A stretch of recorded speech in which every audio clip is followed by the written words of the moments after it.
আগামীকাল মহালয়া, পিতৃপক্ষের অবসান হয়ে দেবীপক্ষের সূচনা হবে। এই শুভক্ষণে কোন কাজগুলি করলে সৌভাগ্য মিলবে জানেন? আর কোন কাজগুলি করলে ঘোর অমঙ্গল নেমে আসতে পারে তা জানেন কি? শাস্ত্রমত কি বলছে?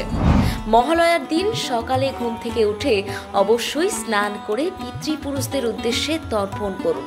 যদি সম্ভব হয় মহালয়ার দিন বাড়িতে 5 জন কিংবা 7 জন ব্রাহ্মণকে নিমন্ত্রণ করে তাদের সেবা করুন।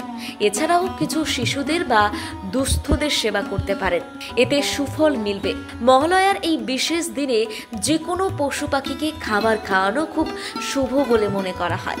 মহালয়ার দিন কোনো অসহায় মানুষকে তার প্রয়োজনীয় জিনিস দান করতে পারেন। এই দিন বাড়িতে অবশ্যই নিরামিষ খাবার খাবেন, আর অবশ্যই এদিন সন্ধ্যায় দক্ষিণ দিকে প্রদীপ জ্বালান। মহালয়ার দিনে এই সমস্ত কাজগুলি করা শুভ বলেই বিশ্বাস করা হয়। আর কোন কাজগুলি একদমই এড়িয়ে যাবেন সেটাও ঝটপট দেখে নিন। এই দিন একেবারেই চুল, দাড়ি কিংবা নখ কাটতে নেই। মহালয়ার দিন কাউকে কিছু ধার দিতে নেই, প্রয়োজনে দান করুন। মহালয়ার দিন ভুলেও বাড়িতে কোনো মাঙ্গলিক কাজ করবেন না। বাড়ি, গাড়ি বা অন্যান্য কিছু যদি নতুন করে কেনার প্রয়োজন থাকে তাহলে এই দিনটি এড়িয়ে চলাই ভালো।